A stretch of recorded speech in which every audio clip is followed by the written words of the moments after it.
This is where I am with this team right now. I love these guys to death. I love being a part of the Cardinals and everything else. I love the whole. It's a family, and I hate seeing this with my family. But if I have to be the pissed off uncle down the end of the table bitching at something, I will.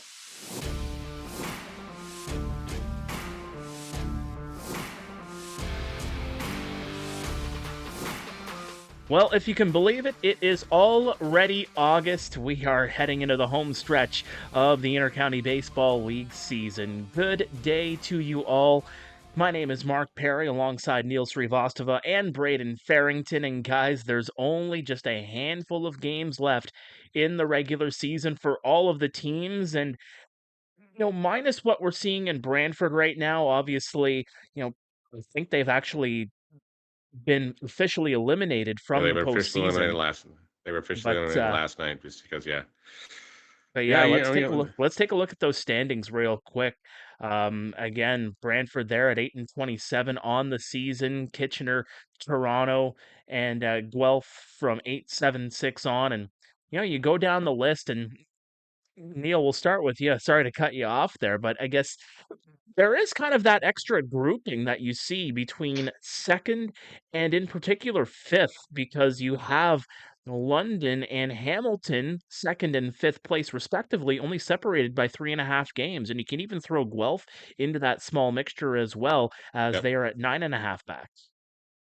And this is what just speaks what has been going on all year. It's a lot of parity in this league, and a lot of guys, any given night, it's just been okay. Somebody can go knock somebody off here, and it's happened a lot this year. But it's great to see as far as the league, because that means the talent pool is definitely more balanced than it has been in years past, and teams are actually more competitive. And that's not a shot against Brantford or anything, because hey, these guys have been playing a lot of teams tough all year. Like they won some of these one-run ball games they've lost this year, and hey, they're not on the outside looking in this year. They're like, hey, we could have been there.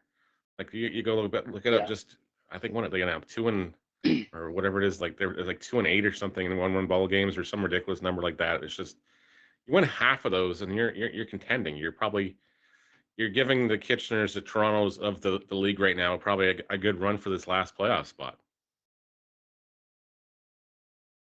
So I don't know. It's just Yeah. hard to say. Hard to say what's going to happen in the next couple of weeks, because again, there's some teams that I don't want to play. If I'm certain teams sitting in the top echelon going, okay, what do we do so we can avoid these guys in that first round? So do we call up a bunch of juniors here when we're playing them, just so we don't Yeah. make sure we're competitive, but we're not going to be going gangbusters against them, just to, I don't know, try to avoid them in that first round. Yeah. And it's tough to say too, like, where you want to kind of shift, because there is the potential for so much movement, in particular down deeper into the standings. Again, Kitchener is only a game back of Toronto, and they're only 2 games back of Guelph as well. We're anticipating Guelph's going to do a little bit of a climb with just the way they beefed up later Yeah. on in the season. But Yeah. if you're 1 through 4, even 1 through 3, how do you kind of figure out how to maneuver the last few games of the season? Or do you just say, you know what, let's just win, roll the chips, and let them fall where they lie, because we got to beat the best teams of the best if we want to win a championship at the end of the day? Oh, no question. And I think it's just at the point where the standings, you got to take care of yourselves here. You got to go out there and put your best foot forward. You got to get used to playing with these starting nine. If you're Guelph in this case, you finally have your nine. And pretty much, and then Finally. it's a scary nine. It's a very, very scary nine. So it's just like, okay, yeah, these guys can hurt you 1 through 9 now. So it's not something they had the whole season. They had different lineups, everything else, but you saw it Friday, you saw it Saturday against Hamilton, those 2 games, and it was just like, okay, yeah, these guys can hurt you if you're not careful. And it's just like they're tough outs. They're very tough outs. They took Owen Boone deep in the counts. It wasn't a long outing for Boone, but it was just the same time. It was like these guys were making him work, and he was grunting out there. You could hear it from upstairs on the stadium mics and everything else. Hear it in our headsets. I'm going, that Boone, like I can just hear it just faintly, but you can hear the grunts and everything else. So he was trying his best to get out.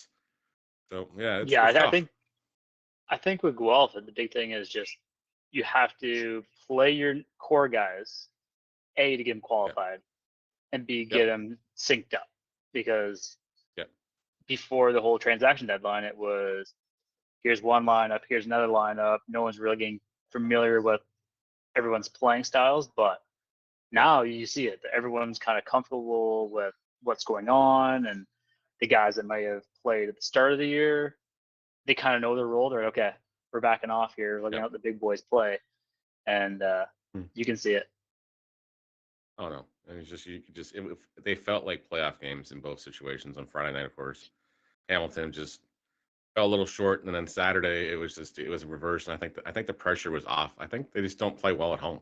They just they're one of these teams that just seem to play better on the road. They seem to be more No, relaxed I'm kind of Saturday night curious. on the like it was just I don't know. It just seemed like they seemed to be a little more relaxed. There wasn't a bunch of video TV cameras in their face the whole time. There's not cameramen running up down the state because Cable 14 gets a great shot every time and everything else. So it's hard to play under that too because Yeah. nowhere else in this league do you have to play with cameras like literally following you from the on deck circle right to the batter's box. If you're a pitcher, you're warming up there, you got a camera out there, and that's not a slight against. I love from a fan perspective they get that close as far as the angles and everything else, but it's got to be something the guys have got in their back of their heads too. It's like I can't say this, I can't make a reaction out there or anything else because it's going to get caught on camera. Yeah. Well, let's take a look at the power rankings this week. We'll touch on some of those individual performances as we go along here. We already alluded to the Brantford Red Sox. They're at number 9 on the power rankings this week, although they've won 2 straight games, and you two were in Brantford on Sunday. What do you guys make of the Brantford Red Sox?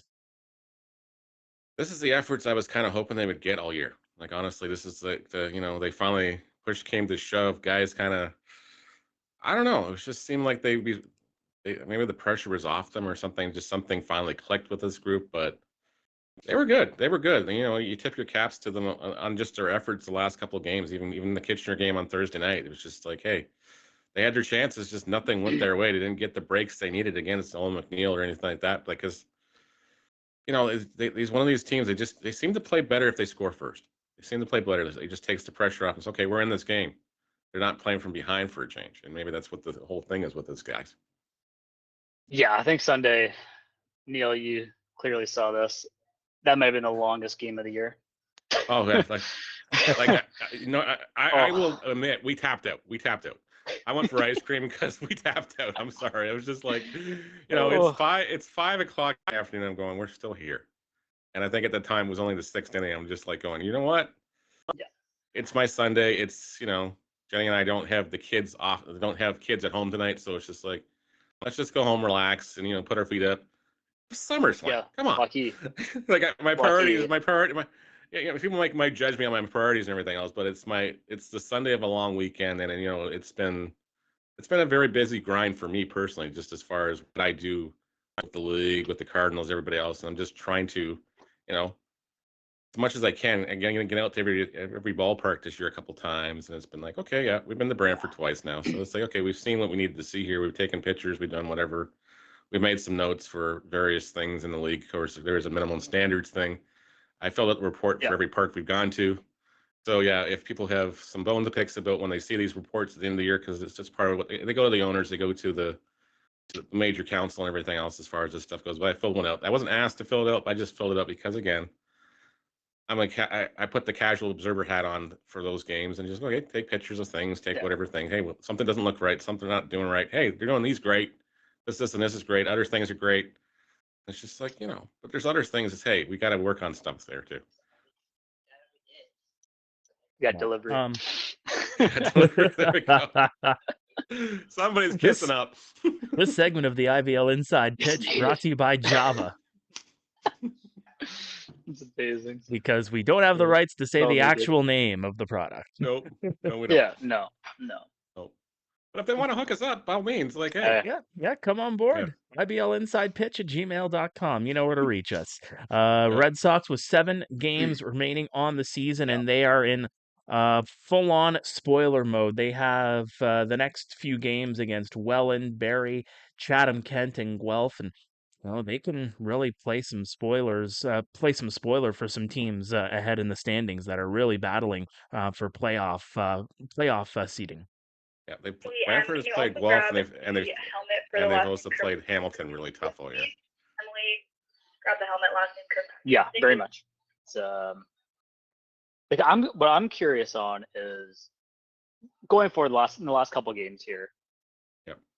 What the real push is going to be going into playoffs, because some people, from a player standpoint, okay, I think the biggest thing is A, not getting hurt. Yep. B, still trying to keep the competitive juice flowing, and C is just how do you get yourself ready for that long stretch without obviously like going through the motions, and you gotta find that balance. And I think that's what some of the players I think are, I'm not gonna say try to fight right now, but they know it's going down to the wire here and trying to figure out how to prepare the body. Yeah. Well, we're literally, as of this taping, we're 14 days away from the end of the season. Like the end of the season will be on that last Sunday. Everybody's playing at the same time, like we always do, and it's just like, okay. So you've got roughly 13 days to figure everything else out here. Yeah. If you're a manager, you've got 13 days to figure out, okay, who's my starting nine? What's my lineup looking like? Where do I feel most confident seating these guys in my order to, A, so we can get on base, B, so we can get moving runners around, and C, how are we going to score these guys? So, it's 100%. just, you got to put a lot of trust in these guys. And of course, then if you're looking at your back end, you're looking at your bullpen and your starting pitcher, going, okay, this is my rotation. Who's going to take the ball 5 or 6 innings, game one? Who's going to take that ball from 7 and 8 to get me to 9? As far as this stuff goes, and it's going to be very calculated, and it's going to be probably, I don't know how they do it. Like, I don't know if Dino's got a giant whiteboard at the Lucky Belly or whatever, and just it's got it all penciled out here, or is it all in his head here? I don't understand the Greek madness. I just don't. I don't. So he's got an interesting task at him. We'll touch on Guelph when we get to them. Absolutely. Let's move on to Toronto. They're number 8 in the power rankings this week, 16-21 on the season. They have lost 2 of 3, but they've won 3 of 5. And a couple of big score lines there. In particular, you look at the 14-4 loss to Chatham Kent, a game that really kind of got away from the Maple Leafs later on as that game was moving forward. But they get a big win against the London Majors just 24 hours before that. Yeah, and it was an interesting weekend for them. They play. I thought the Friday game was really tight. The Saturday game was, it was pretty much anybody's ball game for the various stages in that one. And then, of course, and then Sunday, I think the tank hit empty. And I think these guys were like, okay, I got nothing left. So, it's just like, and you're going to Chatham Kent on a Sunday afternoon. So you're leaving Toronto, what? I want to say Early. 9 o'clock, 8:30, 9 o'clock in the morning, after probably getting home at, like, let's say the Toronto game finished at 10:30. So you're getting to your house probably, 40 minutes after game time, 50 minutes after game time. You got to unwind and everything else. You're probably looking at 12:30, 1 o'clock before you're finally head's hitting pillow. Oh gosh. Oh, yeah. And then you're getting up at 7:30, and just trying to get yourself awake, do what you got to do around the house. Hey, if you got to throw a lot of laundry in because you're not home later today, because you're not going to be home till whatever time. Yeah. So it's just, you're taking care of things around your house too. So it's just like, okay, yeah. So you've given up your Sunday. But I will say this, on the flip side, yeah, every team had to deal with that. Yeah, they do. Going to Toronto for so many years. Oh, exactly. No, of course they do. It wasn't It fun. does. Like, I can tell you I can tell you stories. Like, I can't tell you names, but I can tell you stories. But I would get text messages and whatever else at God hours of the night, just because of the teams I was with at the time. Certain players would like to go take the nightlife in somewhere after a Saturday ball game. Yeah. And then can't be. You get the text messages at 2:30, 3 o'clock in the morning. I'm just so hammered. I'm wrecked. Can you somehow figure a way to get us a rain out? Like, honestly, that was an honest question at 3:30 in the morning. Yeah. Because we're getting on the bus at 10 o'clock in the morning to drive to Toronto or wherever we're going. And there's no way Jack was going to allow that. No. And it was the same thing when I worked for Toronto. Their guys would, like, they'd play a Saturday night in Guelph and then have the 2 o'clock back game at the pits. Just like they're It's texting me, hey, deadly. when you're coming down the hill, do you mind grabbing me 2 coffees and something else? Because Yeah. I ain't gonna make it through the 6th inning. Yeah. And like speaking of Toronto too, like I'm curious if they even took batting practice on Friday night due to obviously construction and all that, because like they didn't Yeah. seem like themselves at all. Like No. Keys was rolling, he was flipping that breaker in there, and they were just like, it didn't matter where the ball was, they were just swinging. Like it wasn't even like a competitive at bat. No. Like for the first couple innings, I was like, huh. Oh, this could be something special we could be watching here, Yeah. because like it was that Oh, bad. no. I was like, oh my I'm getting text messages from certain parties from London. Hey, Yep. you're gonna have to watch this when you're done your game. So I did. Yeah. But it was just like, it's just like, yeah, it's just like, okay, sure. Yeah, like I tuned But in. yeah, It was like I was home alone. I was put on the big screen, and I was like, huh, what's happening? What? like I have This isn't never the same Toronto seen team. no Toronto Barrie. I don't know why they always get the Friday nights in London. I just don't. I don't understand that. It's just Oh, construction just season's it's awful. yeah, it's off. No, it is, and it's just like that's just that drive in has to be anxiety filled as it is, because like, oh man, we're gonna get here on time. Is we gonna get batting practice or no batting practice? And then Right. because guys are they're thinking, okay, we're gonna get batting practice, okay, and then you hit this damn logjam. Yep. It's just Yeah. like, okay, BP's canceled. We're showing and going, and you've got 15 minutes to get ready. Yeah, just get the heart rate up, and you'll be all right. Yeah, pretty much. Like I don't know how many. Like it happens every year, at least to one team, at least, if not more. Yeah. Right. 100%. Well, Maple Leafs coming up. They got the Barrie Baycats coming up this week, as well as the Hamilton Cardinals and the Chatham Kent Barnstormers. Moving on to the Kitchener Panthers, 15-22 on the season. They have clinched a playoff spot based on the tiebreaker scenario with the Brantford Red Sox, because well, the Kitchener Panthers end up with an 8-2 victory over those Red Sox on Thursday. They lose to Chatham Kent, and then they come out with a great performance on Sunday afternoon against the Barrie Baycats. And right there, you saw 2 pitching performances that were really, really good to key in on. Andy Vargas with 10 strikeouts, and obviously what Owen McNeil was able to do on a Thursday night against the Red Sox. Oh, no question. And both of them were definitely in the conversation for players of the week this week. And it's just, as far as pitchers in the week, and it's just, they went out and did what they had to do. They proved they both can handle this league when they have to. Push comes to shove. These guys stepped up and said, hey, coach, give me the ball. I got this. And, hey, this is what you want. This is what you want. This is what you want. And, hats off to both those guys. They pitched really, really well. And you're sending messages to us in the 5th inning, and I'm like, okay, how do I tell this to Braeden without saying it? And Jenny's like, what do you mean? And I'm showing her the screen. Oh, okay. Because I like yeah. It's not. We're not going to have a Mark Perry situation on our hand where you're No. going to the broadcaster jinx halfway through the 5th inning, and I'm looking up at you going, are you freaking kidding me?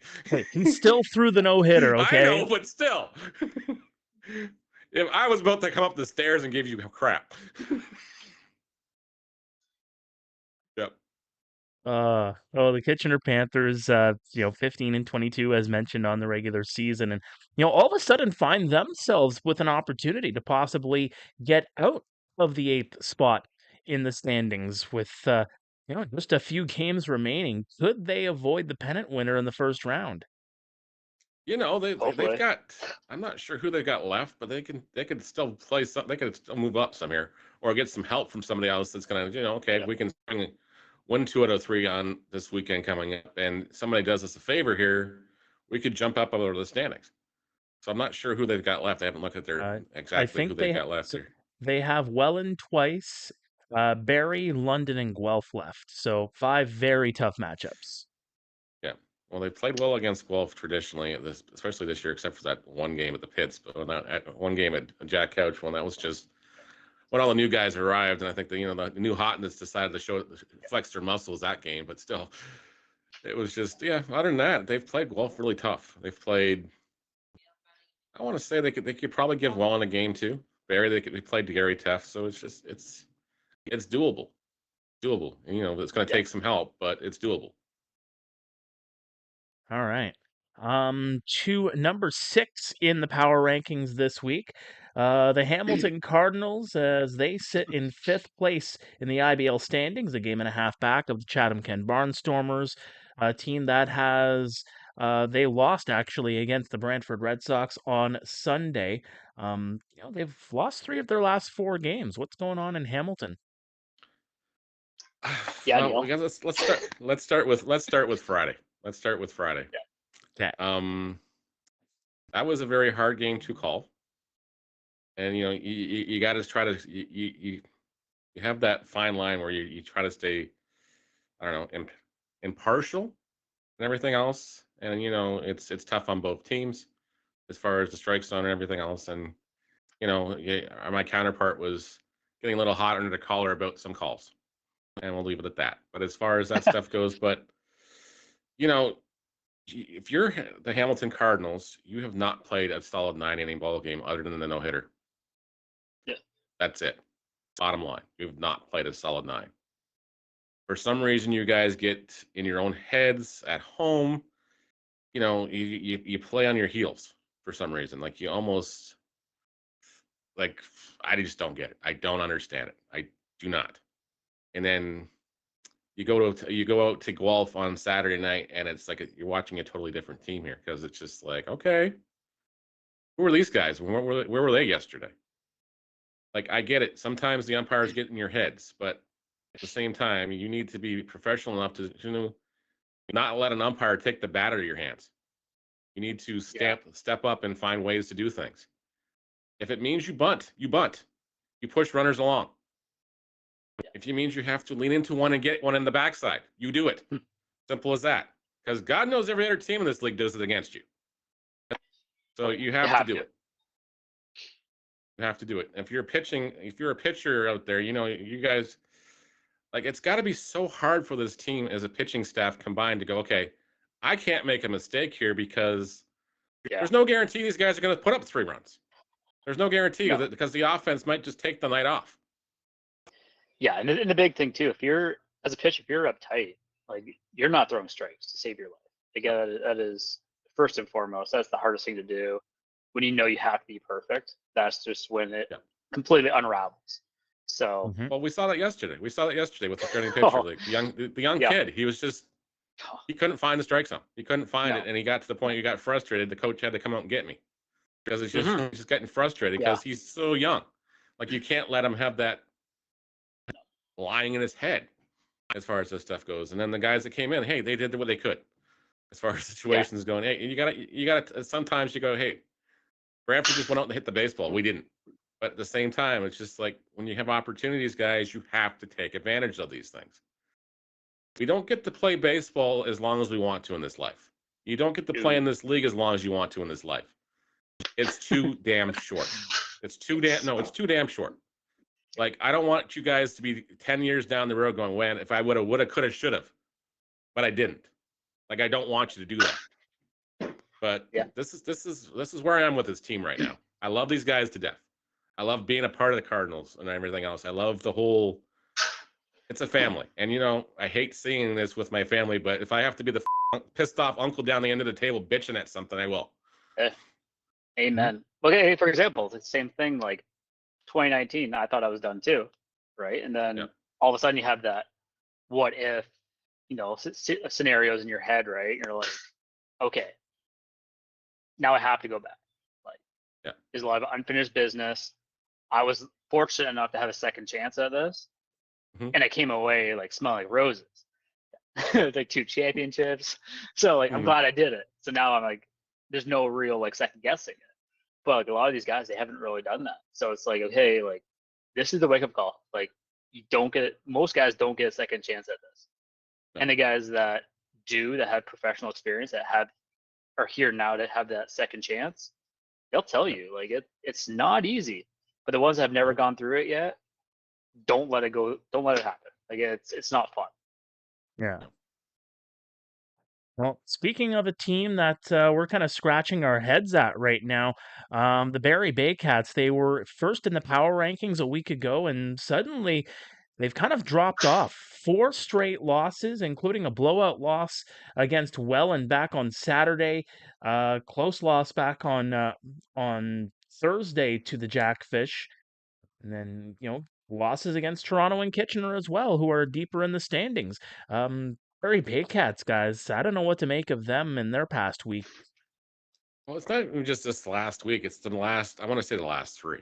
Like, even when they came into Hamilton last week, not this weekend, the weekend before and everything else, it was just like, okay, we have a lead. We're going to sit back on it. They got very, very complacent. It was just, I don't know, it's just like they were resting on their laurels. Okay, we got this one. Don't worry, don't worry, don't worry. Hamilton tied it up on the flukiest of things, but still, they tied it up. And very, okay, they pulled the I don't know, they pulled their heads out of their ass in the 10th day. Let's put it that way. But it's just like, yeah, I don't know. It's just they go on these laurels, and maybe they're just too complacent. They don't know what they're playing for right now. But push comes to shove, playoffs. I know Matt was not happy. I know he's not happy. He's probably frustrated right now, and it's just they're going through the motions. But again, it's just like this team's got talent. This team's got pitching, and it's just like there's some very apparent weaknesses on this team too. But it's just okay. Who's going to be smart enough in this league to exploit those weaknesses come postseason? That's the key. That's very true. Very true.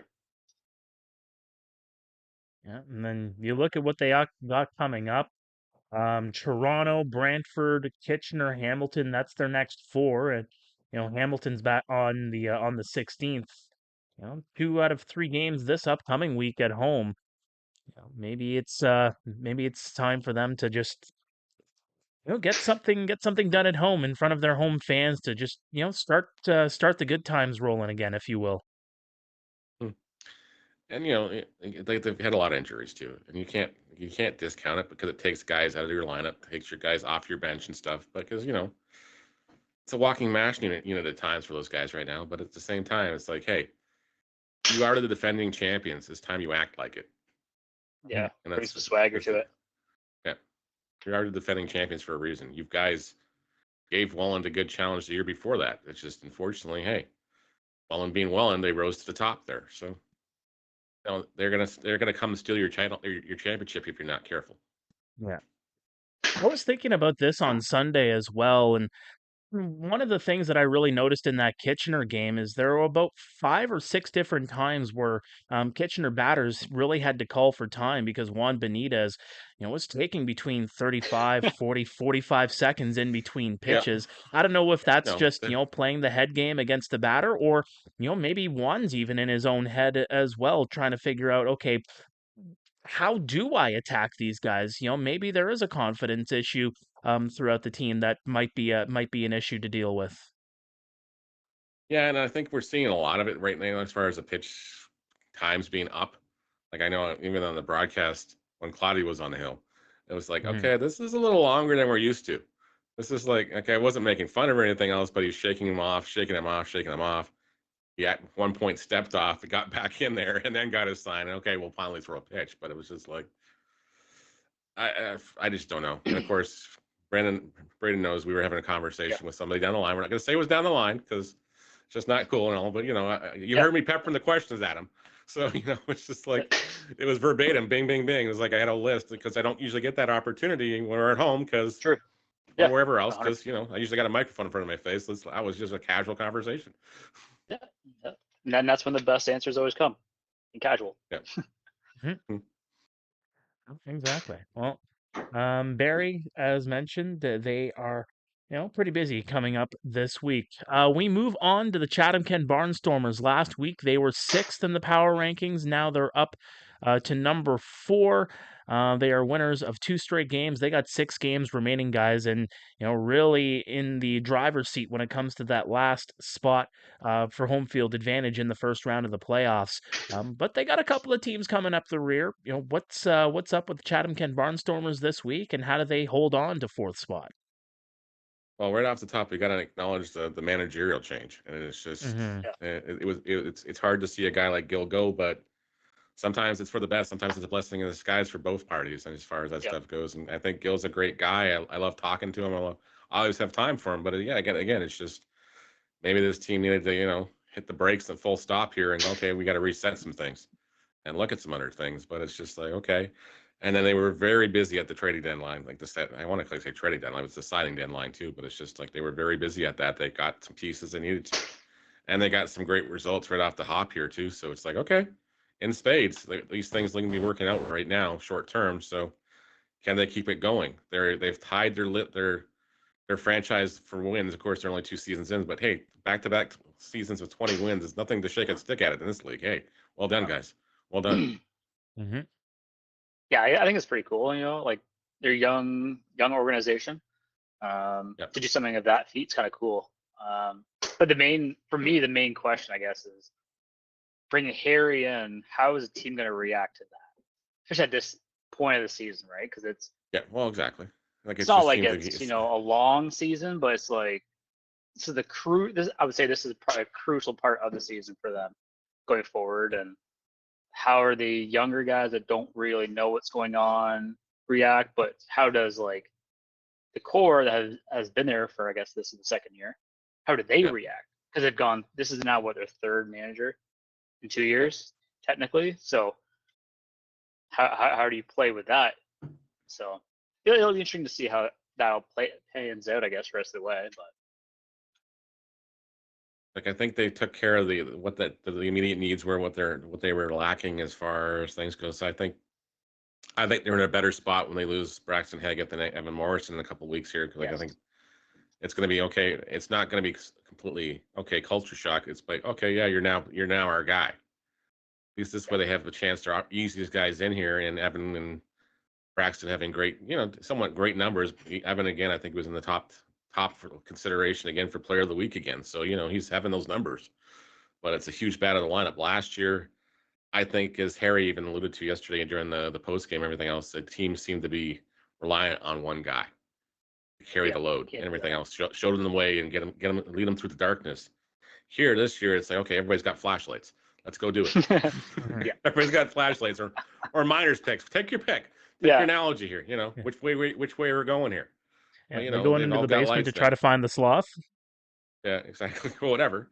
Yeah, they're just going out there, and they're playing with a lot more confidence. They know they can get down, which once in a while, guys. Hey, take the lead early. Take some pressure off some people here. Stop stressing your poor broadcast teams out. Stop stressing your general manager/manager out. It's not pasting a hole in the floor here. Take the lead once in a while. Yeah, stop stressing out your starting pitcher as well, who would love to have a little bit of 100%. extra padding to work with in the early going, so the leverage isn't so high, if you will. Yeah. All right. To number 3 in the power rankings, it is the Guelph Royals, 16-19 on the season, and they have been shoving lately. 5 straight wins, but they have that 5-game winning streak snapped over the weekend. But getting some key contributions yet again from their newest acquisitions.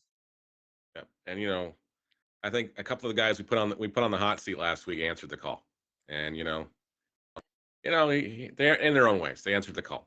And, that's great to see. And, I had one of them as a post-game interview Friday night, and it's just like, we kind of alluded to it, we kind of didn't. But, yeah, well done as far as that stuff goes. But well done as far as that goes. And this team is, I don't want to play this team. I do not want to face this team. If they get all qualified, good luck. Good luck, guys. Like, I've seen teams do something like this before, but never to this magnitude. This is like, how the heck did they pull this off? This has got other teams going, well, we can't allow this to happen, kind of thing. Because as much as it's our rules and everything else, we got to tidy some things up here because this shouldn't be allowed to happen. They pretty much parachuted in a brand new team. Let's be honest about it. Pretty much, yeah. And what the scary thing is, a couple of weeks ago we were scratching our head and being like, oh, like when is the Guelph Royals going to turn it on? Yeah, well, we found out they are now a train and they are going through everybody. Yeah, like watching you can put a brick wall in front of them. It's gonna get knocked over in a couple minutes here, guys. So it's just like, okay, yeah, these guys are going. Like, yeah, they Saturday, you throw that one out. Guys had to do what they had to do. They had opportunities early, just couldn't find a way to score, and then Hamilton came through, and when they had to, they got the hits they needed to. They Mhm. chased off, the Jacob Cushes and everything else of the league, and he gave up an absolute bomb to Williams that, apparently even before the game they were talking about it and said, Yeah. "You throw me a curve, Yeah. you throw me something here, I'm gonna pimp it." So hey, there's that Yeah. there's that camaraderie going on. There's also that one-upsmanship here. So that thing Yeah. was loud. That thing Yeah. was loud. All I can Have you say. checked your windows to make sure they weren't broken when you got home, Neil? Yeah, yeah, they're fine. They're fine here. But yeah, it was right in their general direction. But yeah, they were fine. But yeah, it was loud. It was just, I don't know. This team is going to be very scary. This team is not gonna find ways to win. They're gonna find ways to, they don't have the big boppers, but they don't have it's not the Sean Rileys, the Frankie Harris, the Josh Gartons of the world. They're gonna hurt you this year. No. It's these Liam Wilsons and everything else, the Andy Leaders, the guys that are not afraid to work a count at 3-2 for 9 pitches. No. Until you And then all finally of a sudden, drive it in the gap, and then 2-run score, and then they're in scoring position. And then the next one comes up the exact same way. It's the hit parade. Keep on going. Yeah, like if you're a pitcher out there, be prepared to have to work your ass off against these guys. Yeah. Like you're not gonna blast it past them. You're not gonna do anything special against these guys. You're gonna have to find a way to get these guys to get themselves out, and it's not gonna be pretty. Yeah. Just to look at the guys that are still to qualify for the Royals, Franklin Torres, 1 plate appearance away, so that's pretty much in the bag. Kaner Pena has 17 plate appearances, so he's still got a few to go, but pretty sure he'll break through that plateau in no time. And then when you go to the pitching, Claudio Custodio, he's sitting at 2 appearances and 6 innings of work, and Antonio Frias, same thing, 2 appearances, 6 innings of work, and shout out to Andrew Case, who had 2 great appearances over the weekend coming in. Yeah. His first 2 appearances of the season, just 2 innings for him. So I would imagine you might see a Case start at some point, or you see him come in maybe in the middle of a game instead of later on in the game, just so he can get his 10 innings in. I would think, because I know he's done it in the past with Andrew, he will probably start him. Like I think he'll start him. Yeah. Might even be Tuesday. Like it might just be as far as that goes, and just get him out of there. He gives you 5 potentially, so it takes it down. What he puts you, he only needs 3 then. So then you shut him down until probably Sunday, as far as that stuff goes. And he's okay. You got till Sunday now, so you're fine. And then but Claudio's the same way. He's okay. He's gonna get those. He's gonna get those innings. Frias will get those innings. So it's just maybe it's just what they did against Hamilton. It's like, okay, I need somebody to go 4. I need somebody to go 2. Somebody else to go 2, and then Case gets 1 or something at some point, just to get this last bit done. So but it's hard to be in those situations because you've seen it. What if they have a bad outing, and you can't go that way? So you don't want to get in that situation, but happens all the time in this league, guys. So it's just like. You can't roll the dice too often. I'm glad you brought that up because I didn't want to be the one to say it. No, it's happened. Like hell, I've seen guys going. I'm just like, you're upstairs and you're going, what the heck are we doing here? Like, come on. Like he's already given up 4. Let's get him out of here. Like we got to salvage this game here too. And the thing is, you can't. Like, it's crazy. Yeah. All right. Moving up the list, the London Majors, 22-14 on the season. Should mention, as we talked about before, we're taping this on Monday afternoon. So Welland and London are playing tonight, so it won't be reflected on the podcast this upcoming week. But when you take a look at the London Majors this week, guys, what do you make of them and what we've seen from them in the past 7 days? Just pitching. I'm just like, like how many times can you say the Hail Marys? How many times can you do the sign of the cross for these guys? Just hold together somehow. It's just, I don't know. Like outside of Piano and Keys, like and that is nothing against those guys. They're pitching brilliant. Like Keys shoved against Toronto. Piano shoves every time he's out there. Yeah. It's like who's next? Like that's the big question. Like again, it's not a shot against anybody. It's just you can win these 1v1 games. Once you get into a series, like that's tough. Like and these series are going to be, if we go by the IBL, if we go by the IBL handbook here, it's going to be Thursday, Friday, Saturday, maybe even Sunday. Like, Mhm. let's be honest. It might be 4 and 1 left, just because of how people get parks and things and just availability. Because some teams are just like, you know what, we cannot play Tuesday nights, we cannot play Wednesday nights, we can't get our diamonds. So you know what, they're willing to say, hey, let's just push that other game in here. So as far as this stuff goes, and it's like, you know, you could be out and done because again, it's just you don't have that third arm. You don't have that third starter that's emerged from the list and say, you know what, give me the ball, Roop. Give me the ball here as far as this stuff Yeah. goes, because you don't have a, and that's not a shot against the guys that are going out there trying. It's just No. it's a different breed of guy, a different type of player that has to be out there and be able to shove in this league. And if you can't do it, it's not a shite against you. It's just, hey, the talent level in this league has got that much better.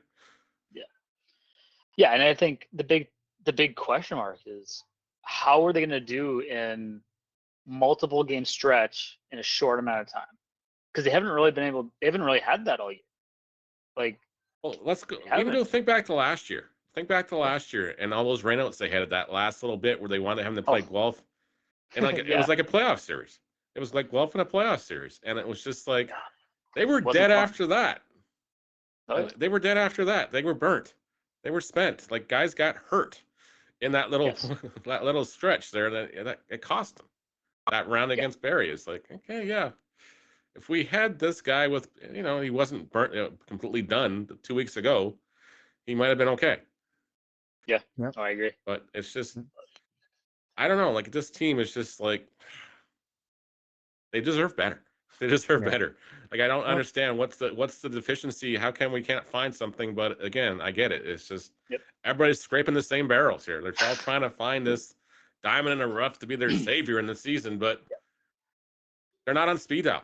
They're not on somebody's Rolodex somewhere. You can't just, you know, it's not Paul Heyman, give me the tribal chief kind of thing. Oh no. Yeah, Well, I I went feel there. like Yeah, I know. I think we've been talking about this the last few years too, because we even go back to the 2023 playoffs, and you know those rainouts against the Kitchener Panthers in that first round basically were a godsend to push that to a game Yeah. 5 in that series, and Owen Boone basically pitching and making us think that he's got a cyborg arm for crying out loud. Yeah, exactly. But I can you know attest it doesn't, but that's beside the point. mhm.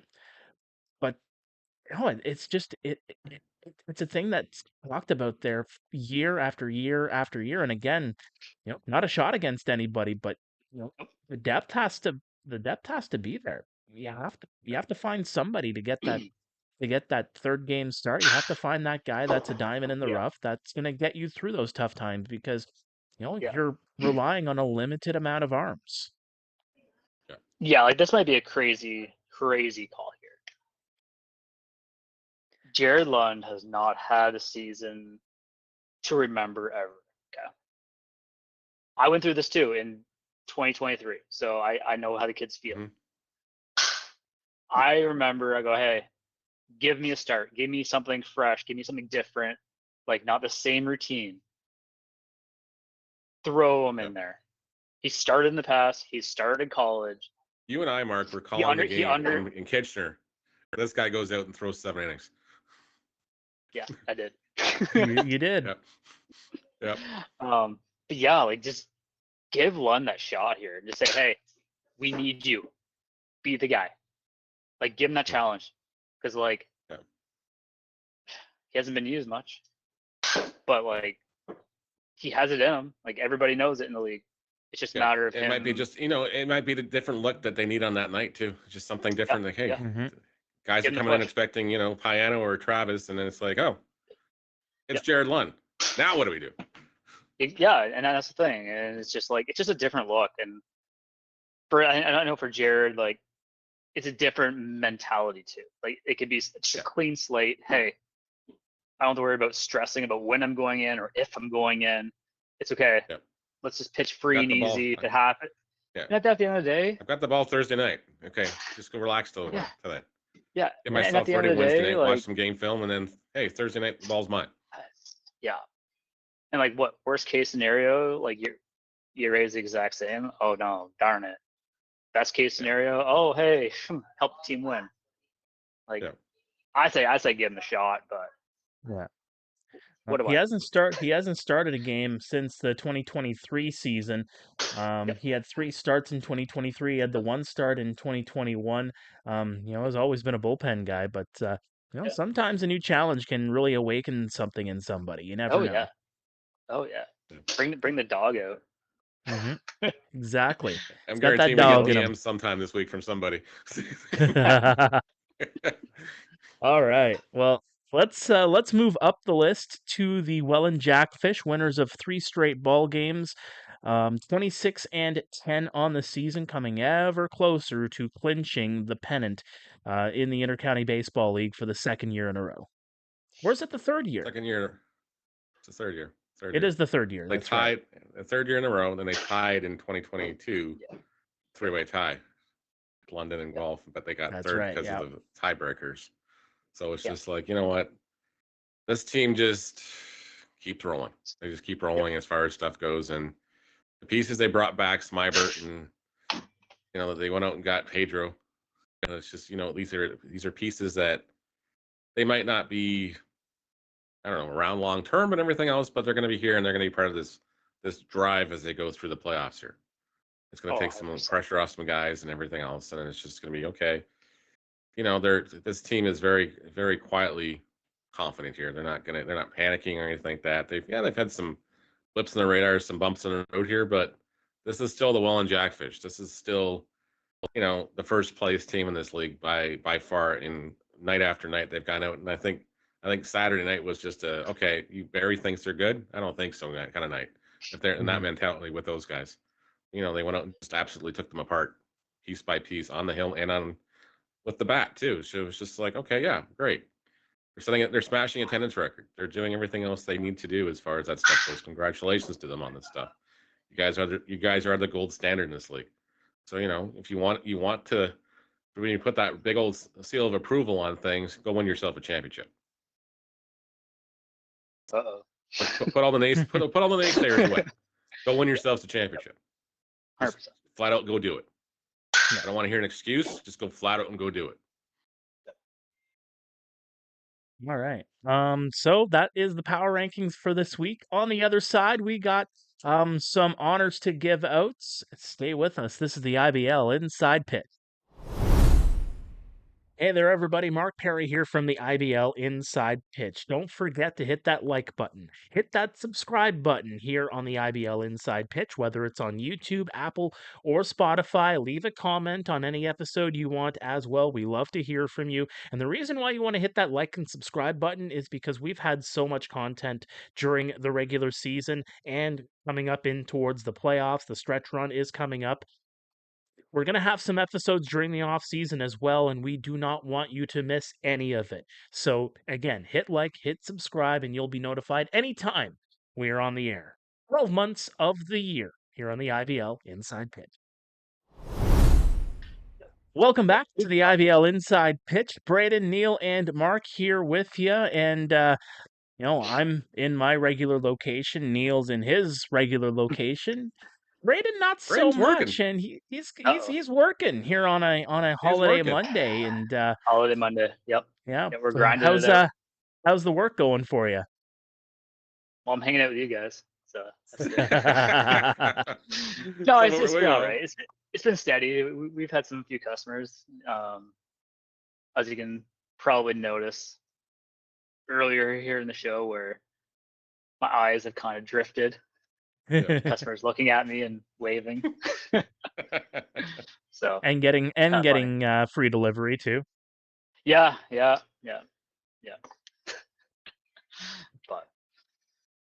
But you got some equipment to show off here. Yeah. So some gear. We're gonna start it off here. Big league sponsor Rawlings. Shipley there. Randy Beatty, great guys. Depending on the area of location in Ontario, you got Jason Rabjon as your GTA Plus rep, and the Southwestern Ontario rep, Jonah Evans.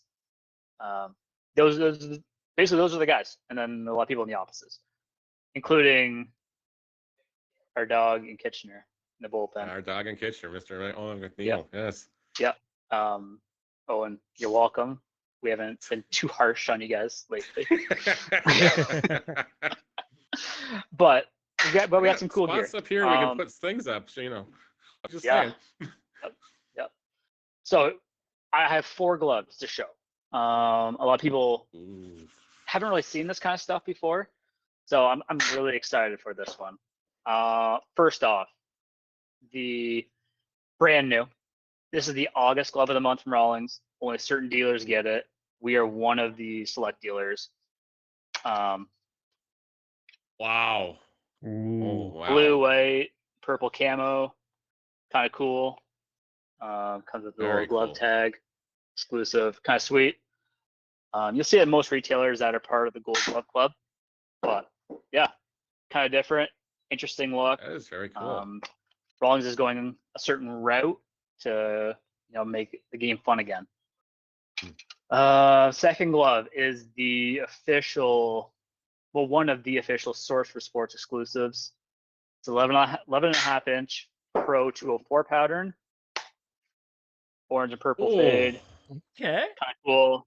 That is kind of sweet. Oh, wow. Purple interior. I like that. But I think the best part of this whole glove is the patch itself. Metallic orange with purple. Amazing. Yeah. Kind of cool looking. I think I would figure a way to do a color changing thing on that glove. That'd be crazy. Hear that, Shipley? People might know something that we already know. Oops. Oopsies. Another one. It's going to be a 12.25. This was July's glove of the month. This is Neil's favorite. He's already seen this one. Mark, you have not seen this yet. Okay. So Columbia blue H-Web, but scorebook. I showed that to Reader on Friday night. He's like going, I got to get this put on my Christmas / Father's Day list for next year because that is beautiful. His kids are now getting big enough to where he wants a glove. Yeah. For his kids, It's kind of sweet. Heart of the Hide, Pro 207 pattern, deep pocket, which is really nice for infield, outfield, whatever you really want. Yep. Then there's this one. As people know in the industry, it's a controversial glove. Some people love it, some people hate it. There's no, hey, I might like this, I might not like this. It's a love or hate situation. But this, I know you guys haven't seen this one yet. No. It's a Rev 1X. For the people that know, they know. Ooh. It's a different pattern or a different kind of glove line versus their Pro Preferred or Heart of the Hide. This is like their highest end, more expensive, $550 price point in the retail world. This is the Lindor specials. Yeah, literally, that's what Lindor uses. But okay, I am in the like category for that one. So it's kind of cool. Matches my hair. Yes. The Carrot Top special. There we go. Yeah. Well, sorry, Gil. Sorry, Gil. Super cool. 3D printed thumb and pinky inserts. Heart of the Hide interior, polyurethane outer shell with a sublimated graphic. It's just cool. And then even that, there's traditionally, for example, for the wrist, you have the holes and all that. Yep. This, there is not that. It is a plastic. So it's literally form-fitting to your hand. It's pretty comfortable. So, but this is what I'm curious on. Going forward with this whole industry, there's a very, very outdated thing called the rule book of baseball. Yeah. I would love if we can get somebody on board here to talk about it, maybe on a future podcast. Jason Shipley. Where does this lie on the whole being on the pitcher's mound situation? Because there's a lot of umpires out there that are not for this, not for this, certainly not for this. No. How is this game going to adapt and adjust to this situation? Because it's not just Rawlings; it's every other brand out there. Well, you just have to look at the batters now. You look at the bats. The batters have got now. Like, Yeah. they've got every color of the rainbow. They've got every, you name it, the counter pattern on their bats now. Yep. Why are we picking on these pitchers so much as far Yeah. as this stuff goes? Because they got to No, I have agree. a right to have a little flair on their hands too. Oh gosh, yeah. Like, yeah, but Yeah. you know, I get Like, it. And I think the exact part in the rule is that, you know, a pitcher cannot deceive the batter. Like, I think that's part of the Yeah. rule somewhere in there. It's just, but I agree. I'm sorry if I want a glove Mhm. that, you know, does things like that because it fits to who I am. Yeah. Like, who are you to say I can't do that? Yeah, it even Right, and goes like, beyond Better, pitching too. I think it was last week, in fact, Yusvani Penalve playing in Kitchener. They had to, it was actually the Thursday game against Brantford. I think it was the second inning, one pitch Mhm. in, and all of a sudden there's a conversation to be had. And 2 minutes later, Penalve's walking off, and he's got to come back out with a different glove. Yeah. like I know even myself, like I know I was in that situation in 21 against a certain team. I'm not gonna say who, but Was it the yellow glove or was it the other glove? no, it was my yellow glove. Apparently, Yeah. it was too bright. It hurt some people's feelings. I don't know why. But It's not like it's got your face hanging on it and you're yeah, sticking the middle finger up at him or something. Come on, like that's that the could extreme we're happen. not going here. That could happen. Yeah, no. Like, you could have a glove face with the guy, you know, looking into his glove and it's just literally guy's middle finger. Yeah, so it's the Don't glove make that industry. one. Yeah, the glove industry is very strong right now. Yeah. I know a lot of people are going forward here next couple months. A lot of color is coming out, so these kids are going to be, I'm not going to say overwhelmed with it, but you're going to look at it, especially the higher end retailers, like you're going to go on their glove wall and it's going to be like a rainbow, Yeah. literally It's gonna an be something like explosion of that. a rainbow on the wall. So Yeah. I'm interested to see how customers react to it, how the industry reacts to it. Yeah, so I'm just kind of curious on how the whole rule book's going to go with it. But you know what? There's a lot of high end products now coming out, and it's super cool. There's a lot of innovation, and you know they're killing it. So Mhm. Yeah. I would love to see Ship on here to just speak on a lot of the rolling side of it, and Yeah. just to see where they're going versus where the whole industry is going to go. So No, We'll definitely. have You to. know, definitely. I would love to have them on. yeah, Love to have them on and just let them show off some stuff and see where they're, you know, Yeah. where Rawlings is 100%. thinking as far as where things are going. exactly. Yep. So Yep. We have a ton of time. We have a ton of time Oh. for sponsors such as Rawlings, and you know, we Yep. have a lot of content to fill throughout the off season as well. So maybe that's one Yeah. of those to throw in there Segment. as the off season moves along, to just keep this conversation going year round, even Yeah. beyond the baseball season, if you will. 100%. Well, speaking of Rawlings, they are a great sponsor of the IBL, and in particular, a certain award they are responsible for, right, Neil? That they are. They're the proud sponsor of the player and pitchers of the month and everything else. And of course, they also do sponsor the MVP award at the end of the year. So they're pretty big around this league. So yes, we definitely got to give them a little credit, and we got to congratulate some people. Of course, got to congratulate to the player of the month. Of course, for that, of course, you have to go with Dennis DeBanning of the Toronto Maple Leafs, who just Yep. tore the cover off the baseball, just tore it all up as far as that stuff goes. And you know, hit 458 on the month, 4 home runs, 18 RBIs, a 1.2.8 like a 1.282 OPS, and you know, 2 stolen bases on top of that stuff, and just been the reason the Maple Leafs have been able to hold it together as long as they have this month, as far as that stuff goes. Yeah. And of course, then you got to tip your cap to Owen Boone of the Hamilton Cardinals, his second Player of the Month award this season. And you know, it's hard to look past the guy that throws a no hitter. The guy that he's got the only complete game in this league, and he's also got the only shutout in the league right now. So you know, his July numbers were ridiculous. He was 2-0, one complete game, 29.1 innings pitched, a 1.23 ERA. You know, just he allowed 11 hits. He allowed 4 runs. 4 of them are earned, 10 walks, 33 strikeouts on the month. So congratulations, Dylan Boone, on your second Player of the Month award, and pretty much being the mainstay and the reason they put the ace behind your name in Hamilton.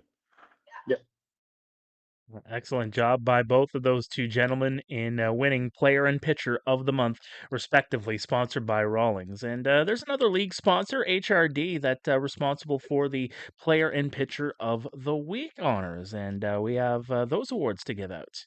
That we do. Andrew Groening, the new kid on the block for the Chatham Kent Barnstormers, taking the league by storm, hitting .455 last week, set 5 for 11, 2 home runs, 5 RBIs, 1 double, ridiculous OPS of 1.1591 last week as far as that goes. Not a bad way to make a debut here as far as the league goes. So yes, congratulations to Andrew, and then of course Theodore Ortega this week just absolutely shoving it when he needed the Olin Jackfish needed 7 innings pitched, 4 hits allowed, 1 run, 1 earned run, 12 strikeouts, just the 1 walk, and it was a very tough call this week as far as the pitchers go, but Teo's numbers was just that much better.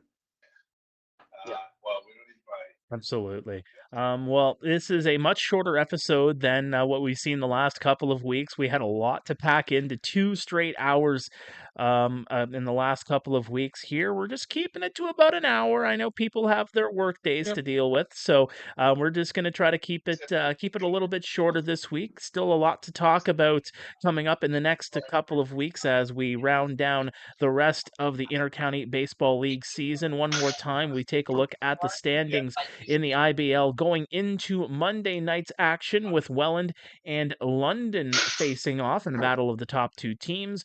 There you see it. Welland, London, Barrie, Chatham, Kent, 1 through 4. Hamilton, Guelph, Toronto, Kitchener, 5 through 8. Still a lot to be decided with just a handful of games remaining in the Intercounty Baseball League season. Well, for Neil, Braeden, my name is Mark. See ya next week here on the IBL Inside Pitch.